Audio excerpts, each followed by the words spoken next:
حضرت بایزید بسطامی رحمۃ اللہ علیہ، جن کا ایک جملہ ہے جو کہ ان کے ہاں حالت سکر میں ان سے ظاہر ہوا،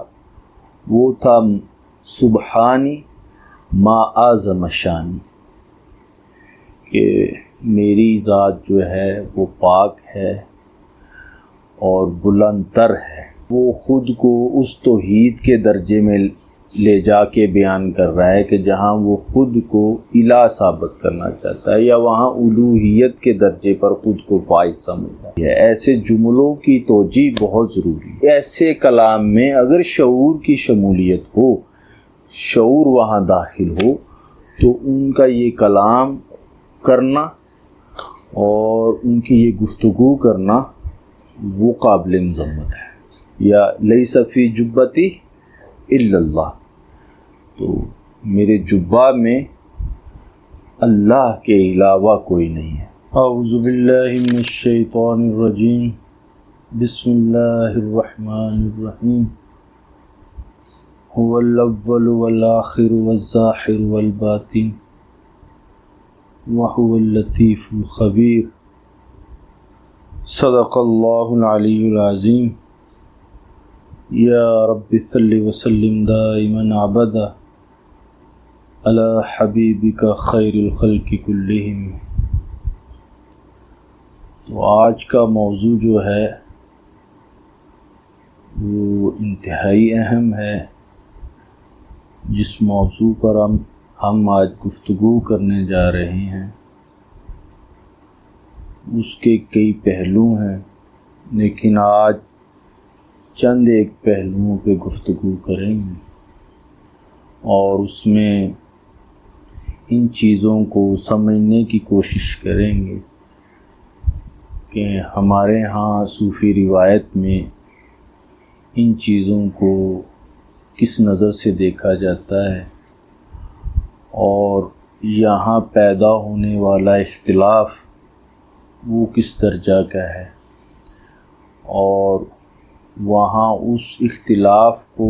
رفع کرنا وہ کون سی صورتیں ہیں کہ جن کو اپنایا جائے گا تو وہ جو اختلاف ہے وہ بھی رفع ہو جائے گا۔ تو خود شناسی کے حوالے سے شیخ فرید الدین عطار رحمۃ اللہ علیہ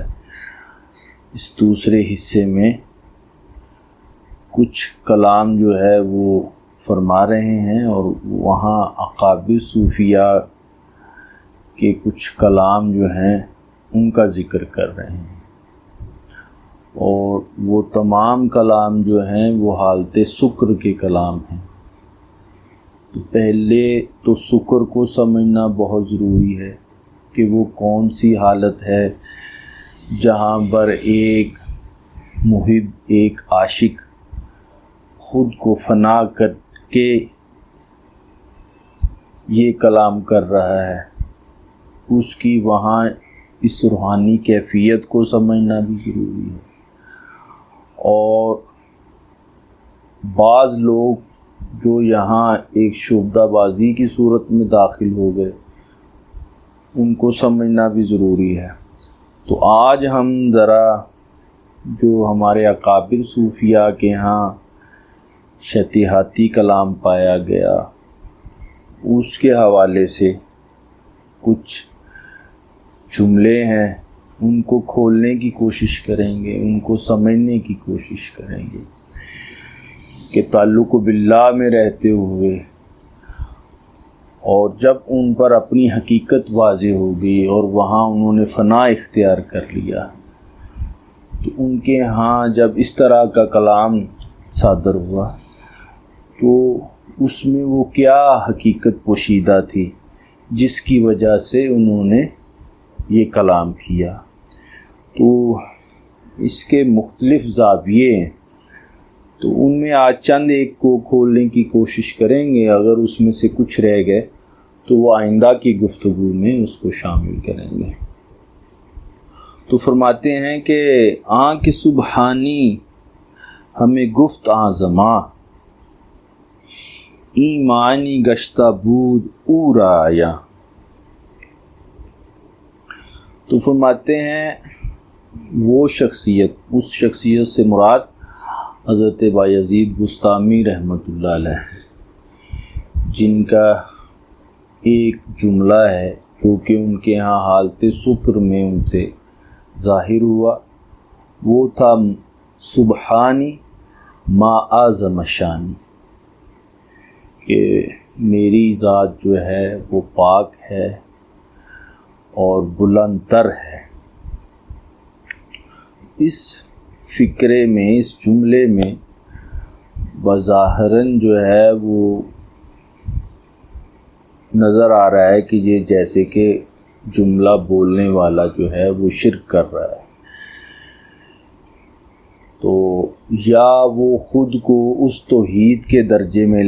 لے جا کے بیان کر رہا ہے کہ جہاں وہ خود کو الہ ثابت کرنا چاہتا ہے، یا وہاں الوہیت کے درجے پر خود کو فائز سمجھ رہا ہے۔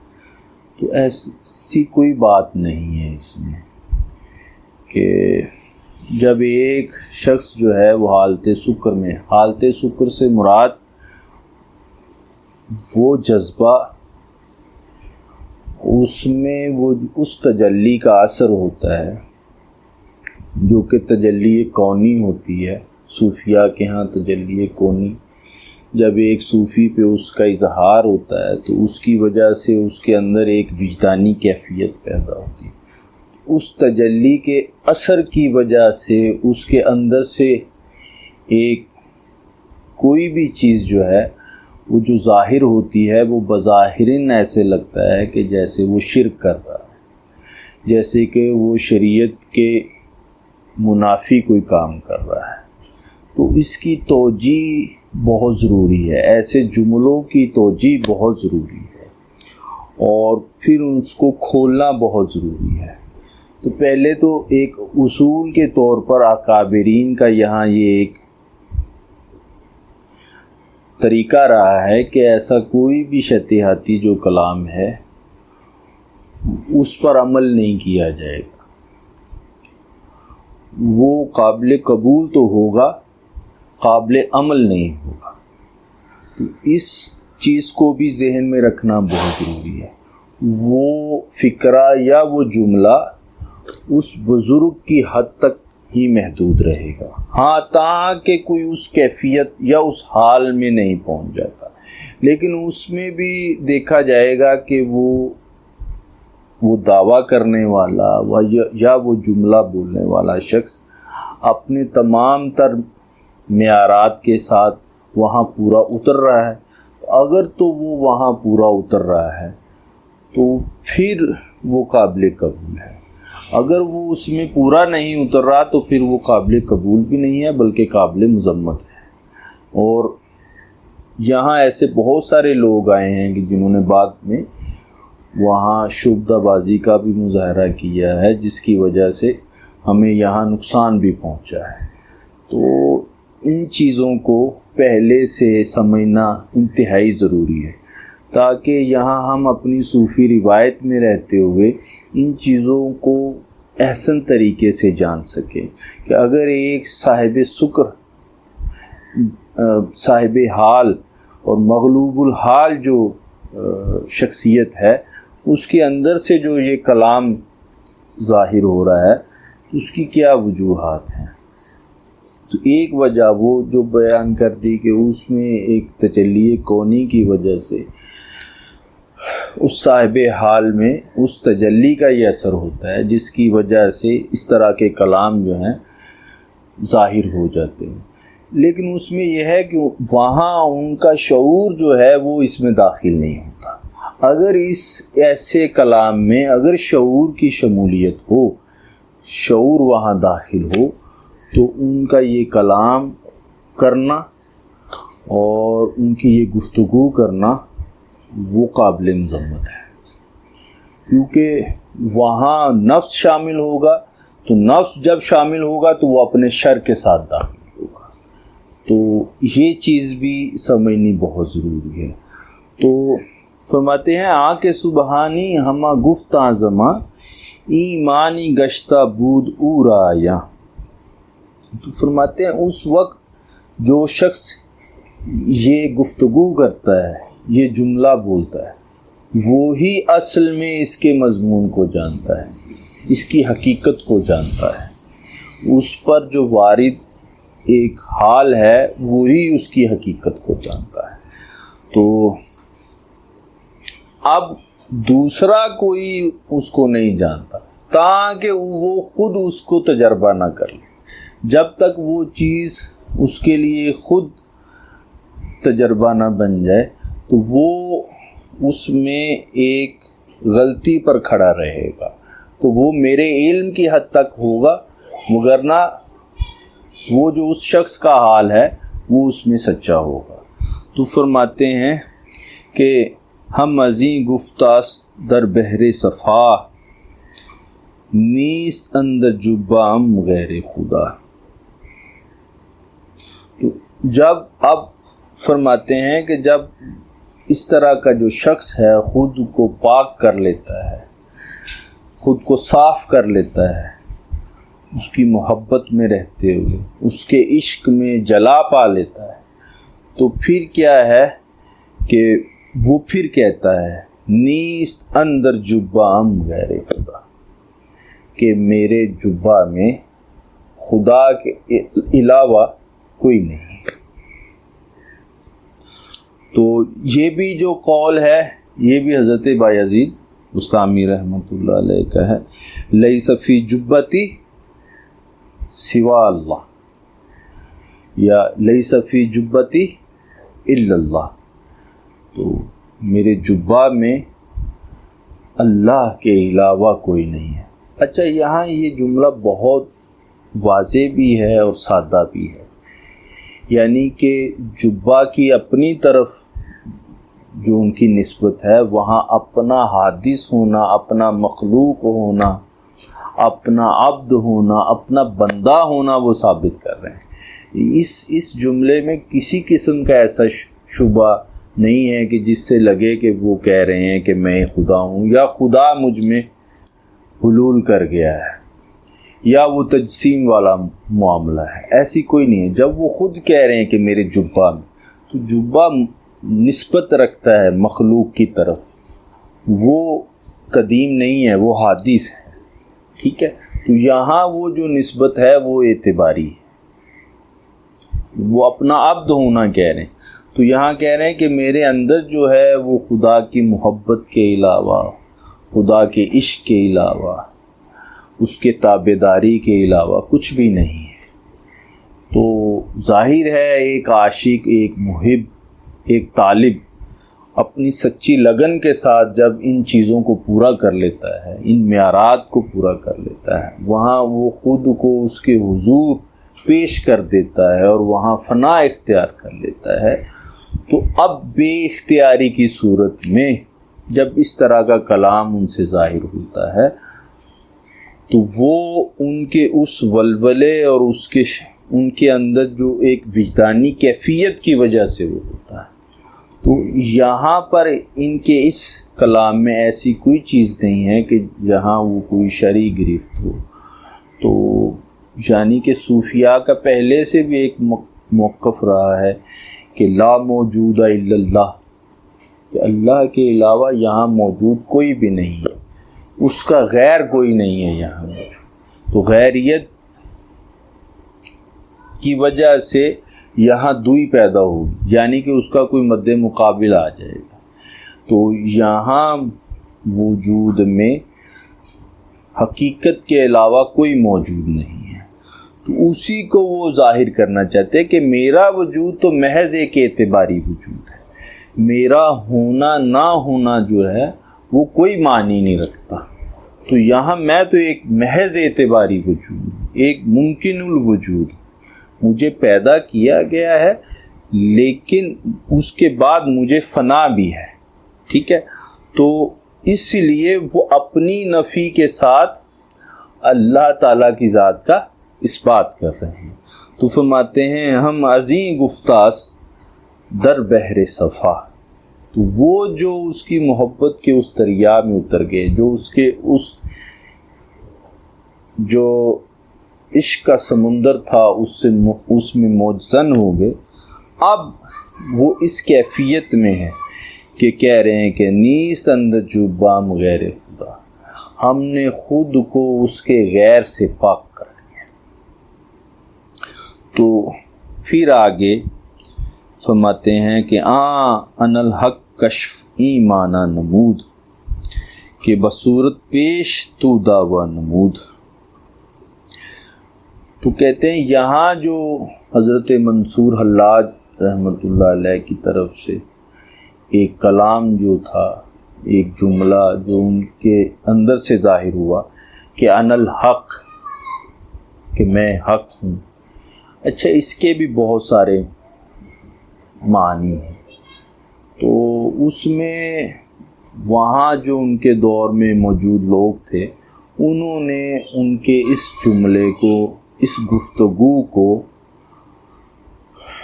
ان کے لیے ایک مسئلہ کھڑا کر دیا، ان کے لیے وہاں اس چیز کو ان کے قتل کا باعث بنا دیا۔ تو حالانکہ اس جملہ میں ایسی کوئی بات نہیں تھی کہ میں حق پر ہوں، میں سچا ہوں، اور میرا یہ جو تمام سفر ہے، انا من الحق و بالحق و الی الحق، میرا یہ جو تمام سفر ہے وہ حق کے ساتھ حق کے لیے ہے اور حق کی طرف ہے۔ تو اب اصل میں وہ تو یہ بتانا چاہ رہے تھے، اب ان پر اس طرح کی الزام تراشی کر کے اور وہاں کے علماء کے فتوے لے کر تو ان کے اوپر جو تھا نا ایک طرح سے مقدمہ چلا دیا گیا اور انہیں پھانسی دے دی گئی، بلکہ سولی پہ چڑھایا گیا۔ تو اس میں بھی کوئی ایسی، یہ ان کا ایک حال تھا جس میں سے ہر ایک صوفی گزرتا ہے، اس مقام انا پہ جہاں پر وہ ایک تجلی کی وجہ سے ان کے اوپر وہ کیفیت وارد ہوتی ہے، اور وہ بزرگ جتنی جلدی سے اس مقام سے گزر جاتا ہے وہ اتنی جلدی سے اس طرح کے جو واقعات پیدا ہوتے ہیں ان سے بچ جاتا ہے۔ تو اس میں بھی ان الحق کشف ایمان نمود، کہتے ہیں کہ انہوں نے بھی حق کو ہی ظاہر کیا ہے، اپنے ہونے کی نسبت کو ظاہر نہیں کیا، اللہ تعالیٰ کی محبت اور عشق میں رہتے ہوئے اس کے ہی وجود کو ثابت کیا ہے، اپنے جو اعتباری وجود تھا اس کو نہیں سامنے رکھا، یا عاشق ہوتے ہوئے ایک جو پروانہ ہے وہ شمع کے گرد جب چکر کھاتا ہے تو وہ صبح ہوتے تک شمع کے حسن کا اس بات کرتا ہے، اپنے فنا ہوتے ہوئے اپنی خود کی نفی کرتا ہے۔ تو یہی وہ کیفیت ہے جس کو وہ ظاہر کر گئے کہ میرا ہونا کوئی معنی نہیں رکھتا، میرا ہونا یہاں کوئی وجود نہیں رکھتا، میں اپنے ہونے میں اپنے محبوب حقیقی کا اس بات کرتا رہوں گا، میں یہاں موجود رہتے ہوئے اپنے محب کے درجے پر اس کے محبوب ہونے کا اظہار کرتا رہوں گا، اپنا عاشق ہوتے ہوئے اس کے عشق کا اور اس کی محبت کا اس بات کرتا رہوں گا۔ یہی وہ جملے ہیں تمام ان صوفیاء سے ظاہر ہوئے کہ یہ تمام لوگ حقیقی محب تھے، حقیقی طالب تھے، جہاں پر رہتے ہوئے انہوں نے اپنی نفی کی اور اپنے محبوب حقیقی کی ذات کا اس بات کیا۔ تو اسی میں ایک پھر وہ کلمہ آ جاتا ہے، ایک گفتگو آ جاتی ہے جس کو تیسری جگہ پہ وہ اب بتانے لگے، لیس فی الدارین کو گفتاست در ایمانا چنے کو سفتاست۔ تو اب یہ بھی ایک قول ہے کہ هو الحق لیس فی الدارین الا ہو، کہ بے شک یہاں اس تمام عالموں میں ایک ہی ذات جو ہے وہ موجود ہے، اور وہ حق ہے اور وہی موجود ہے۔ هو الحق لیس فی الدارین الا ہو۔ تو دیکھیں صوفیاء نے ہر جگہ جو ہے اپنے ہونے کی نفی کی ہے، اب کسی نے اپنی ذات کے اندر اپنے انفس میں اس کا اس بات کیا ہے، پھر باہر جو ہے آفاق میں اس کی ذات کا اس بات کیا کہ ہمارے اندر بھی اس کی ذات ہی کی کوئی صفت موجود ہے، اس کے اسماء، اس کے افعال ہی کا کوئی فیض موجود ہے، اور کائنات کے اندر بھی اس کی ذات، اس کی صفات اور اس کی اسماء کے جو فیوز و برکات ہیں وہ موجود ہیں۔ تو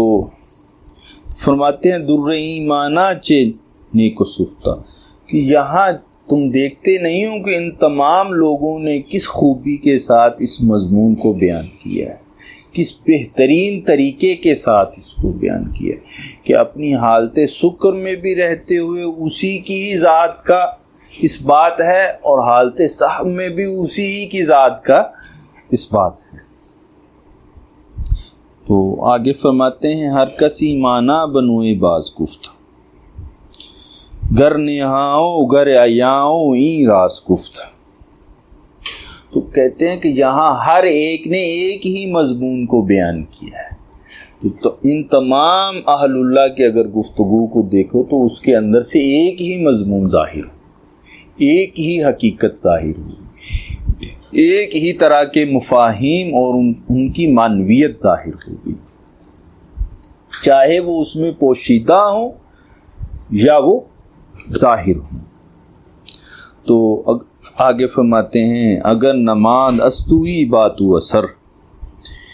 بیگما یا بھی از ایمانہ خبر۔ تو فرماتے ہیں کہ اگر تمہارے اندر تمہاری خودی موجود نہ رہے، یعنی کہ تمہارے اپنے ہونے کا اگر کوئی خیال تمہارے اندر موجود ہے تو پھر تم اس حقیقت کو نہیں پا سکتے۔ اگر تم اپنے آپ کو اس کی محبت میں، اس کے عشق میں فنا کر چکے ہو اور تمہارے اندر اپنے ہونے کا کوئی نشان باقی نہیں رہا، تو فرماتے ہیں بے گما یا بی اس ایمانہ خبر۔ تو اب فرماتے ہیں کہ تو اس معنی سے بے خبر ہو گیا،